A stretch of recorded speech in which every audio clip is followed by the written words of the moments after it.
Hello दोस्तों, कैसे हैं आप। मेरा नाम है हर्ष बंसल और आपका स्वागत है पॉलिटिकल बॉस चैनल में। दोस्तों, मैंने अपने पिछले सेशन में आपको बताया था 11th क्लास का चैप्टर 1 संविधान कॉन्स्टिट्यूशन के बारे में। उम्मीद है आपको समझ आया होगा, और अगर आपको कोई भी परेशानी है तो कमेंट बॉक्स में आप कमेंट कीजिए, तो मैं आपको उसको जवाब दूंगा। तो इसी एनसीईआरटी बुक का दूसरा चैप्टर हम पढ़ेंगे मौलिक अधिकार, जिसे हम फंडामेंटल राइट्स के नाम से जानते हैं। और ये मौलिक जो अधिकार है ये पहले चैप्टर से ही जुड़ा हुआ है, यानी कि संविधान का ये एक भाग है।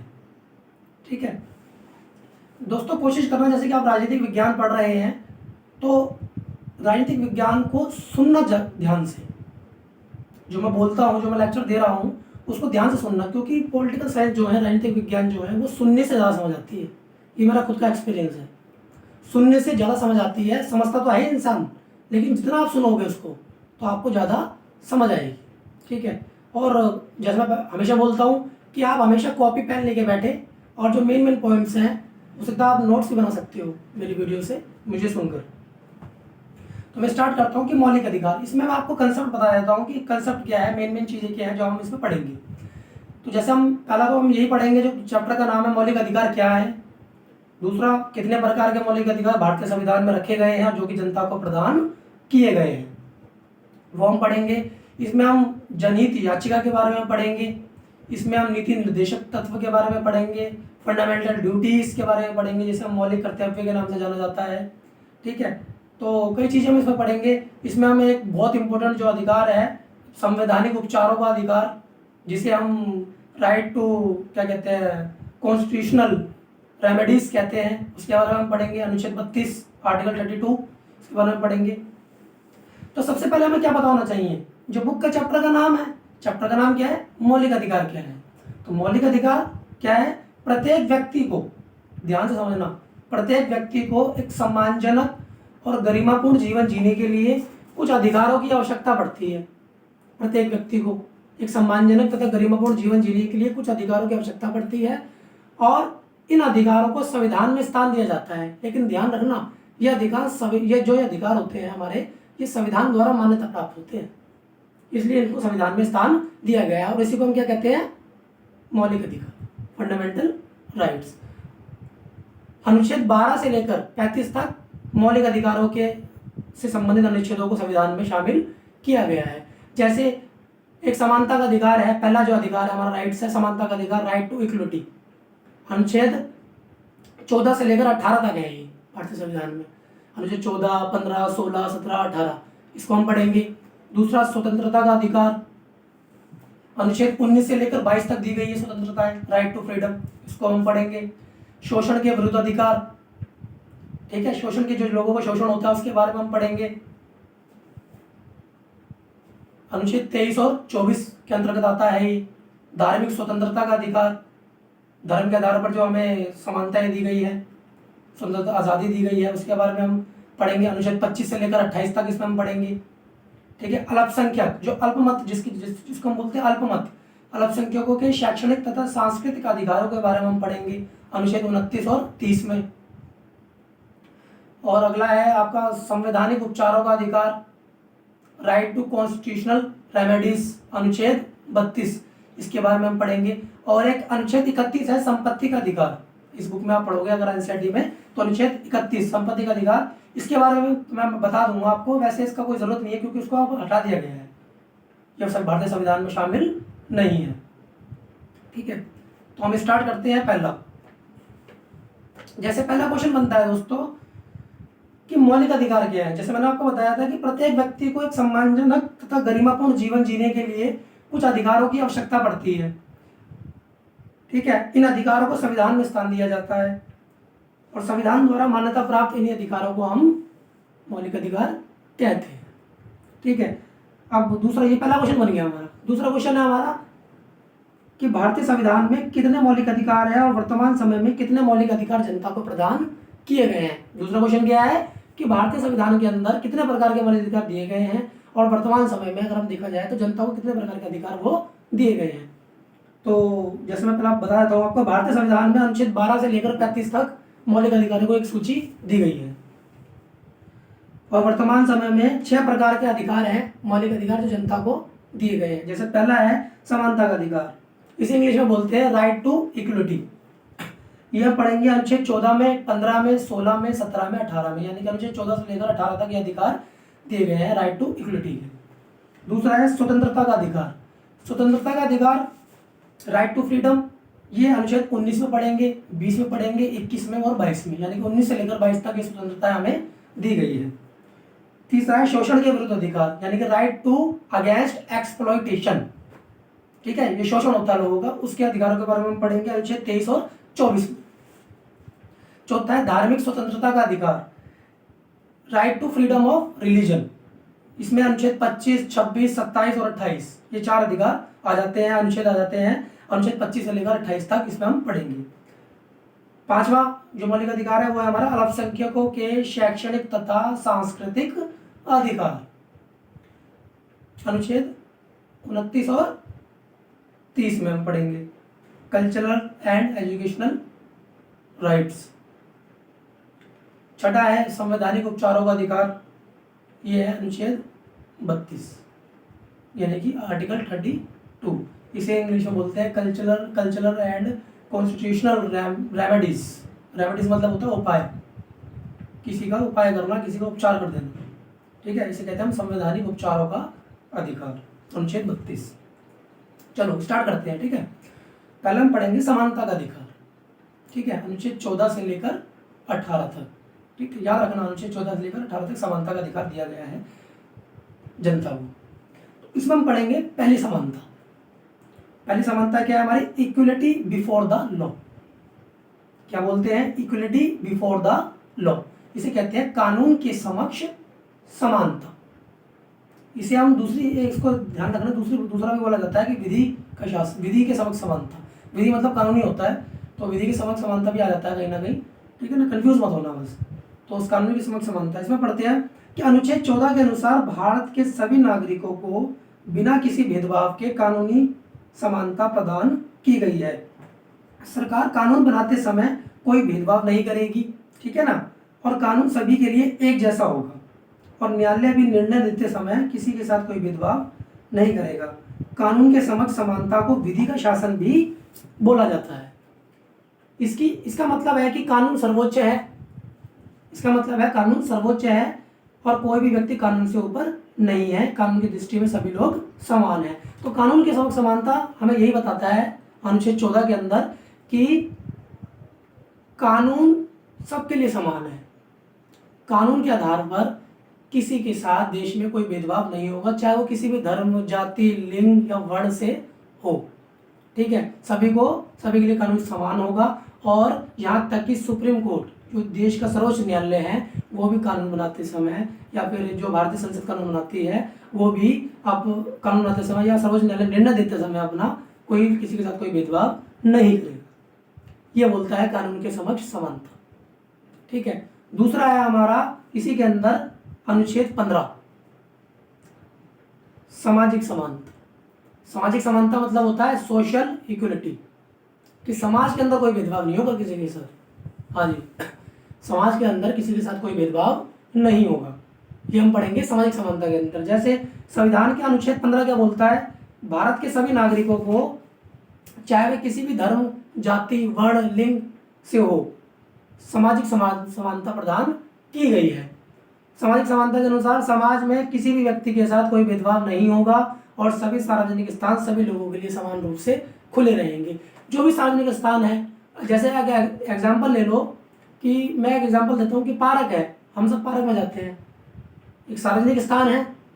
अब मैं बोल दूँ किसी को, नहीं भाई तुम हरिजन हो, तुम अनुसूचित जाति से हो, ठीक है, या जनजाति से हो, आप नहीं जा सकते इसमें। या कोई मंदिर है, मंदिर में प्रवेश वर्जित कर दो, ये गलत है, क्योंकि सभी को संविधान ने क्या दे रखी है? सामाजिक समानता दे रखी है मौलिक अधिकारों के माध्यम से। तो समाज के अंदर सभी लोग समान माने जाएंगे और सभी के जो भी सार्वजनिक स्थान है वो सभी लोगों के लिए खुले जाएंगे, चाहे वो किसी भी धर्म का हो, जाति का हो, वर्ण का हो या लिंग का हो। ठीक है, अब तीसरा हम पढ़ेंगे अनुच्छेद 16। ध्यान रखना, अभी हम पढ़ रहे हैं समानता का अधिकार। बस मैंने बताया था ना कि 14 से लेकर 18 तक पढ़ेंगे इसमें हम। अनुच्छेद 14 हमने पढ़ लिया, 15 भी पढ़ लिया। अब अनुच्छेद हम पढ़ेंगे 16।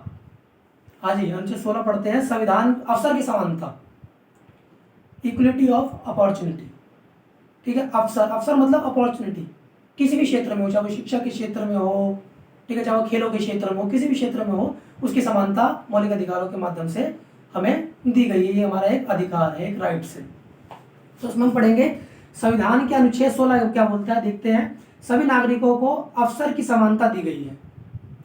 इसके अनुसार शिक्षा, रोजगार या खेल जैसे अवसरों की प्राप्ति में किसी भी नागरिक के साथ कोई भेदभाव नहीं किया जाएगा। और इसी अनुच्छेद में कहा गया है कि सरकार चाहे तो जो पिछड़ा वर्ग है, बैकवर्ड क्लास है, पिछड़ा वर्गों के लिए अलग से प्रावधान कर सकती है। भारत में भी इसी के आधार पर अलग से पिछड़ी जातियों के लिए आरक्षण प्रदान किया गया है।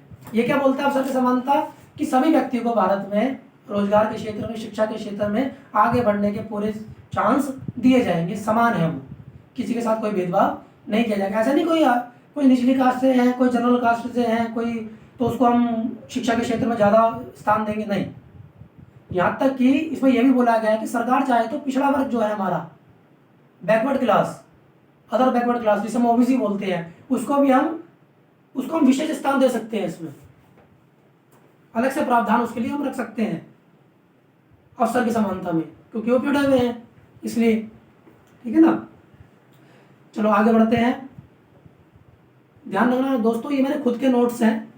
हाँ, ये मेरे खुद के हाथ से लिखे हुए नोट्स हैं, और मेन जो चीज़ें हैं एग्जाम की दृष्टि से मैंने सब डाल रखा है इसमें। अगर आप सिर्फ इतना कर लेंगे, एनसीईआरटी बुक भी अगर ना पढ़े, सिर्फ इतना कर लेंगे, मैं वादा करता हूँ आपसे, आपके पॉलिटिकल साइंस, राजनीतिक विज्ञान के अंदर 11वीं क्लास में आपको, मैं कह रहा हूँ 98% तक मार्क्स आपको आ जाएंगे। और आप ज़्यादा इंटेलिजेंट है, पढ़ने वाले अच्छे हैं, तो आप हो सकता है 100% भी मार्क्स इसमें ले आए।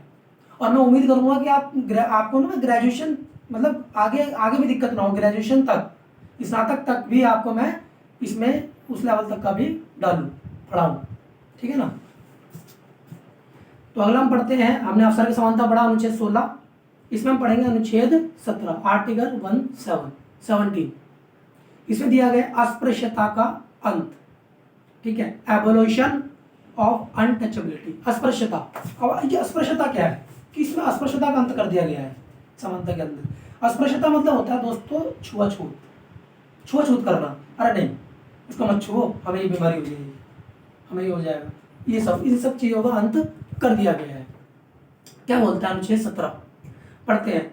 अनुच्छेद 17 के अनुसार भारत में छुआछूत जैसी सामाजिक बुराइयों का अंत कर दिया गया है। यदि कोई भी व्यक्ति छुआछूत का व्यवहार करता है तो उसे दंड दिया जाएगा, ये कहता है अनुच्छेद 17।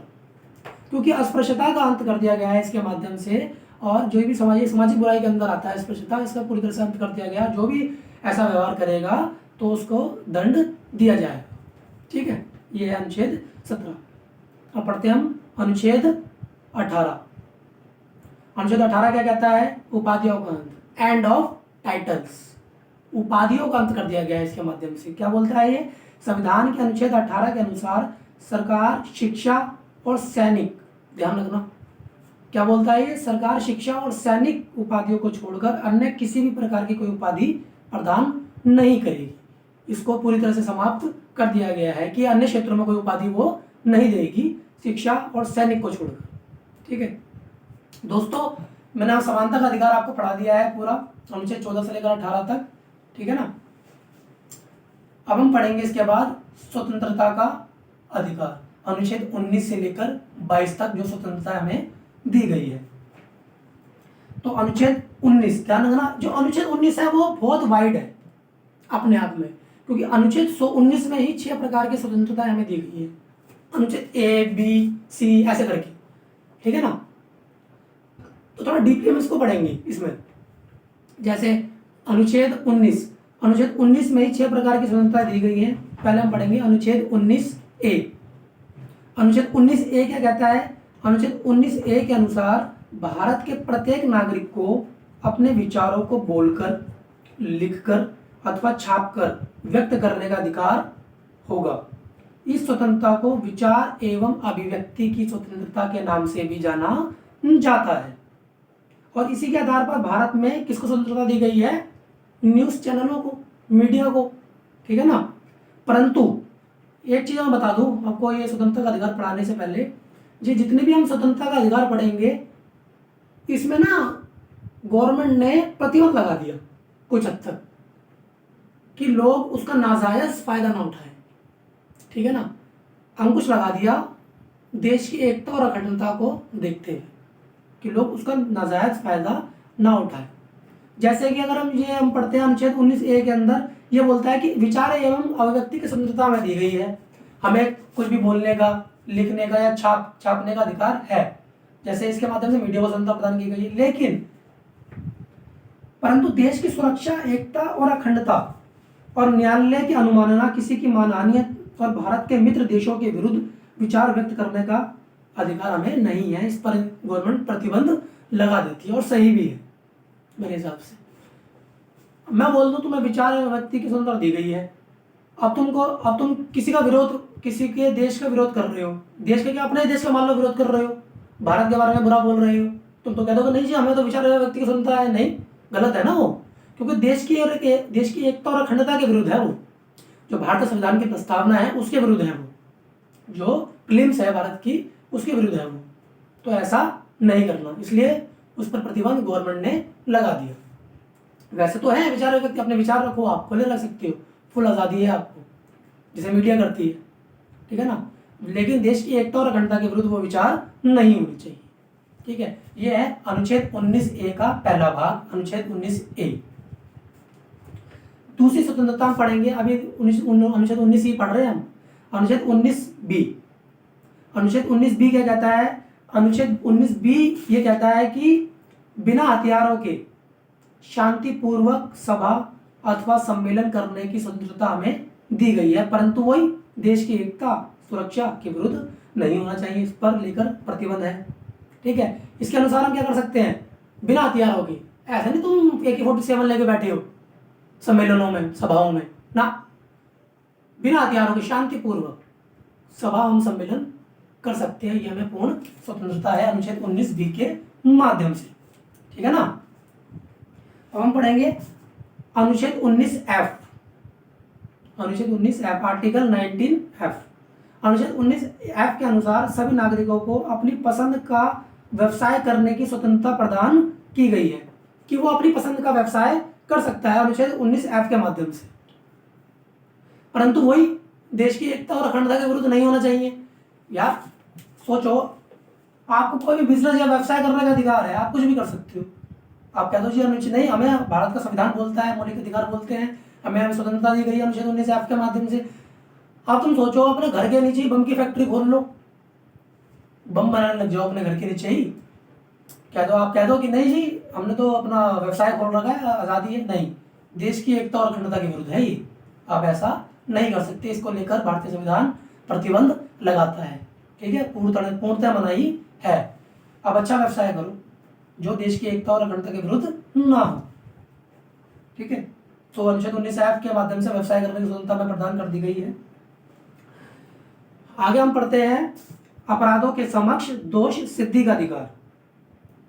अपराधों के समक्ष दोष सिद्धि का अधिकार, अनुच्छेद 19 में मैंने आपको 6 प्रकार की स्वतंत्रताएं बता दी है। ठीक है, अब हम पढ़ेंगे इसी का स्वतंत्रता का दूसरा भाग है अपराधों के समक्ष दोष सिद्धि का अधिकार, अनुच्छेद 20। क्या है अनुच्छेद 20 में हम क्या पढ़ेंगे? अपराधों के समक्ष दोष सिद्धि का अधिकार, ये हमें स्वतंत्रता है। अब ध्यान रखना, इसके महत्वपूर्ण बिंदु आप पढ़ लो। अनुच्छेद 20 में निम्नलिखित प्रावधानों को शामिल किया गया है। जैसे पहला है, ये क्या बोलता है कि किसी भी व्यक्ति को तब तक दंडित नहीं किया जा सकता जब तक उसने उस समय लागू किसी कानून का उल्लंघन ना किया हो। क्या बोलता है? जब तक उसको हम दंड नहीं दे सकते जब तक उसने उस समय लागू, जो उस समय कानून लागू था, उसका उल्लंघन ना किया हो। ये बोलता है अनुच्छेद 20। इसके अनुसार किसी व्यक्ति को अपराध, दूसरा पॉइंट है इसमें, लिख लेना, दूसरा पॉइंट है इसमें, इसके अनुसार किसी व्यक्ति को अपराध करने पर केवल उतनी ही सजा दी जा सकती है जितना कि अपराध करते समय उस सजा के लिए प्रावधान होगा। अब मान लो किसी ने किसी को चाकू मार दिया या खून कर दिया, तो उतनी ही सजा देंगे हम उसको जितना कि संविधान में उसका प्रावधान दिया गया है, एक्स्ट्रा नहीं दे देंगे उसको। ठीक है ना, या किसी ने किसी को गाली दे दी, इस पे भी कानून है, पब्लिक प्लेस में आप गाली दे रहे हो किसी को, इस पे भी कानून है, तो उतनी ही देंगे, फास्ट फूड दे देंगे उसको हम। जितना उसके लिए प्रावधान है संविधान में, एक्स्ट्रा नहीं देंगे कुछ भी, क्योंकि न्यायालय हमारा क्या है, निष्पक्ष है, स्वतंत्र है, ठीक है ना। दूसरा पॉइंट इसमें ये है। तीसरा क्या पढ़ेंगे, किसी व्यक्ति को एक ही अपराध के लिए बार बार सजा नहीं दे सकती। मान लो उसने खून कर रखा है, और उसको उसी के लिए बार बार सजा थोड़ी देंगे, हम एक बार सजा देंगे ना। तो ये कहता है अपराधों के समय दो सिद्धि का अधिकार, अनुच्छेद 20, ठीक है। तीसरा हम पढ़ेंगे अनुच्छेद 21। अनुच्छेद 21 है आर्टिकल 21, जीवन तथा दैहिक स्वतंत्रता का अधिकार, यानी कि जीवन जीने का अधिकार। ये बहुत इंपॉर्टेंट है, ध्यान रखना, जीवन जीने का अधिकार। अनुच्छेद 21 के अनुसार किसी भी व्यक्ति को विधि द्वारा स्थापित प्रक्रिया को छोड़कर उसके जीवन तथा दैहिक स्वतंत्रता से वंचित नहीं किया जा सकता। विधि द्वारा स्थापित प्रक्रिया से अभिप्राय संसद द्वारा बनाए गए कानून से है, परंतु ऐसे कानून युक्त होने चाहिए। यानी कि ये कहता है अनुच्छेद 21 क्या कहता है, ये कहता है कि सभी को जीवन जीने का आजादी है, विधि द्वारा स्थापित प्रक्रिया को छोड़कर, ठीक है ना। अब अगर हम पढ़ेंगे अनुच्छेद 21 में ही, अनुच्छेद 21A, इसी के अंदर एक इसका पहला भाग है अनुच्छेद 21A का, बहुत इंपॉर्टेंट है, मोस्ट इंपॉर्टेंट है ये, शिक्षा का अधिकार, ठीक है। राइट टू एजुकेशन, बहुत सुना होगा आपने, चलता भी रहता है अखबारों में, न्यूज़ों में आजकल। वैसे आजकल तो नहीं चलता न्यूज़ों में, क्योंकि न्यूज़ों में तो आजकल कुछ और दिखाया जाता है, लेकिन अगर आप पढ़ोगे बुक्स में, अच्छी किताबों में पढ़ोगे, अच्छे पत्रकारों की किताबों पढ़ो, राइटर्स की, पत्रकारों की पढ़ोगे, तो आपको मिलेगा शिक्षा का अधिकार, बहुत डीपली मिलेगा, अच्छे तरीके से मिलेगा। तो ये है अनुच्छेद 21A, शिक्षा का अधिकार। ये क्या कहता है, पढ़ते हैं इसके बारे में। सन 2002 में संविधान में 86वां संविधान संशोधन किया गया। ध्यान रखना, संशोधन मतलब होता है अमेंडमेंट, ठीक है ना। जब हमें कोई चेंजेस करने होते हैं तो हम संविधान में संशोधन कर देते हैं, और उसको हम गिनते हैं, संशोधन 1, संशोधन 2। तो इसी तरीके से 86वां संशोधन किया गया 2002 में, ठीक है ना। सन 2002 में 86वां संशोधन किया गया, और इस संशोधन के माध्यम से क्या कहा गया कि 14 वर्ष तक के बच्चों को मुफ्त शिक्षा देना अनिवार्य कर दिया गया था। 14 वर्ष तक के बच्चे हैं उसको फ्री शिक्षा दी जाएगी पूरी तरह से। और इस अनुच्छेद को हम क्या कहते हैं, शिक्षा का अधिकार, कि जो 14 वर्ष तक के बच्चे हैं उसको पूरी तरीके से मुफ्त शिक्षा दी जाए, ठीक है, उसको शिक्षा से वंचित ना किया जाए। ये है शिक्षा का अधिकार, अनुच्छेद 21A। आगे हम पढ़ते हैं अनुच्छेद 22 को। अब अनुच्छेद 22, इसका क्या नाम है, निवारक निरोध अधिकार या निवारक निरोध कानून। इसे हम दूसरा भी बोलते हैं कि नजरबंदी कानून, शोर भाषा में बोलते हैं कि नजरबंदी कानून, ठीक है। पढ़ते हैं इसको। अनुच्छेद 22 क्या कहता है कि किसी भी व्यक्ति को बंदी बनाते समय उस पर लगाए गए आरोपों की जानकारी दी जाएगी। क्या कहता है, जिस व्यक्ति को भी बंदी बनाया जाएगा, पुलिस अरेस्ट करेगी, उसको उसकी जानकारी तो दोगे ना कि उसने करा क्या है, थोड़ी ऐसे उठा लोगे उसको। तो उसको, उस व्यक्ति को अधिकार होगा इसका कि भाई मुझे बताओ मैंने जुर्म किया है, मुझे क्यों गिरफ्तार कर रहे हो, ठीक है ना। तो ये अनुच्छेद 22 बोलता है निवारक निरोध कानून के माध्यम से। और बंदी बनाए गए व्यक्ति को, दूसरा पॉइंट क्या है इसमें, बंदी बनाए गए व्यक्ति को कानूनी परामर्श का अधिकार होगा, कि वो अपना कानूनी परामर्श ले सकता है, अपना वकील कर सकता है, ये इसको अधिकार होगा। तीसरा पॉइंट है इसी के अंदर, बंदी बनाए गए व्यक्ति को 24 घंटे के अंदर न्यायालय के समक्ष हाजिर करना होगा। ऐसा नहीं वही उसको रख रहे हैं, थाने में रख रहे हैं, नहीं, 24 घंटे के अंदर पुलिस अधिकारी को, जो SHO है, उसको वहां पर, उसको न्यायालय के समक्ष उसको देना होगा, वहां पर खड़ा करना होगा। चौथा पॉइंट है इसमें, किसी भी व्यक्ति को मजिस्ट्रेट की इजाजत के बगैर 24 घंटे से अधिक अदालत में नहीं रखा जा सकता। ध्यान रहे, 24 घंटे के अंदर तो रखना पड़ेगा, लेकिन अगर 24 घंटे से ज़्यादा हम उसको हम रखना चाहते हैं अदालत में, सॉरी अदालत में नहीं, थाने के अंदर, तो कचहरी, तो थाने के अंदर, तो उसको मजिस्ट्रेट, जज की इजाज़त लेनी पड़ेगी। अपनी मनमर्जी से वो नहीं रह सकता, वरना उसको 24 घंटे के अंदर न्यायालय के समक्ष हाजिर करना ही पड़ेगा। ये है निवारक निरोध नजरबंदी कानून, अनुच्छेद 22।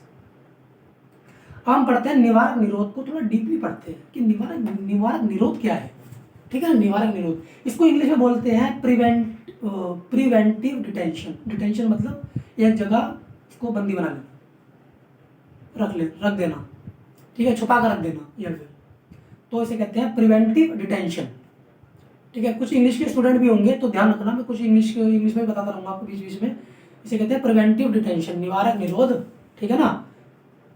तो ये क्या कहता है कि अनुच्छेद 22 में दी गई स्वतंत्रता शत्रु देश के नागरिकों तथा ऐसे व्यक्तियों जिनके द्वारा अपना अपराध किए जाने की आशंका हो, ऐसे व्यक्तियों के संबंध में सरकार अलग से कानून बना सकती है। इस प्रकार के कानून को निवारक निरोध कानून कहा जाता है। इसका मतलब यह है कि ऐसे व्यक्ति जिनके संदर्भ में या जिनके बारे में हमें ऐसा लगता है कि ये किसी गंभीर अपराध की योजना बना रहे हैं, तो पुलिस पहले से ही ऐसे व्यक्तियों को बंदी बना सकती है। लेकिन ऐसे मामले में यह अवधि परामर्श समिति की इजाजत के बगैर 3 महीने से अधिक नहीं हो सकती और बंदी बनाए गए व्यक्ति को कानूनी परामर्श का अधिकार होगा। यानी कि सीधा सीधा ये कानून ये कहता है, निवारक निरोध, कि अगर हमें ऐसा लगता है कि कोई व्यक्ति देश के शत्रु हैं या, ठीक है ना, और ये किसी गंभीर अपराध की योजना बना रहे हैं, तो पुलिस उनको पहले से ही गिरफ्तार एकदम कर सकती है। लेकिन उन व्यक्तियों को कानूनी परामर्श का पूरा अधिकार होगा। ठीक है ना। और मजिस्ट्रेट की इजाजत के बगैर 3 महीने से अधिक वो उनको नहीं रख सकते। ये कहता है निवारक निरोध कानून। जैसे कि तो आपने देखा होगा कि स्वतंत्रता दिवस आता है, 26 जनवरी आती है, अगर पुलिस को लगता है कि ये किसी ने कंप्लेंट कर दी कि ये यहाँ पर किसी घर में बॉम्ब बना रहे हैं, तो उनको शक है कि हो सकता है ये कुछ प्लानिंग कर रहे हो, तो पुलिस बिना किसी वारंट के उनको गिरफ्तार कर सकती है और थाने में रख सकती है। ठीक है ना। ठीक है, ये हमने पढ़ लिया स्वतंत्रता का अधिकार। ठीक है ना, अनुच्छेद हमने पढ़ लिया स्वतंत्रता का अधिकार। अब हम पढ़ेंगे शोषण के विरुद्ध अधिकार। ये है अनुच्छेद 23 से लेकर 24 तक। शोषण के विरुद्ध अधिकार अनुच्छेद 23 से लेकर 24 तक। पहले हम पढ़ेंगे अनुच्छेद 23 को, क्या कहता है। अनुच्छेद 23 क्या कहता है। अनुच्छेद 23 के माध्यम से शोषण को रोकने के लिए कई अधिकार दे दिए गए हैं। जैसे पहला, इसके माध्यम से बंधुआ मजदूरी और बेगार प्रथा पर पूरी तरीके से प्रतिबंध लगा दिया गया है। बंधुआ मजदूरी का मतलब होता है दोस्तों जबरदस्ती बंधक बनाकर काम करवाना या किसी कार्य को करवाना, उसे कहते हैं बंधुआ मजदूरी। और बेगार प्रथा का मतलब होता है बिना मजदूरी दिए, बिना वेतन दिए काम करवाना, इसे कहते हैं बेगार प्रथा। तो इस पर प्रतिबंध लगा दिया गया है पूरी तरीके से। ठीक है। और अनुच्छेद 23 के आधार पर आप कोई भी व्यक्ति बंधुआ मजदूरी और बेगार प्रथा के आधार पर किसी से कोई कार्य नहीं करवाएगा। ठीक है, ध्यान रखना, अनुच्छेद 23 के माध्यम से ही मानव के क्रय और विक्रय पर प्रतिबंध लगा दिया गया है।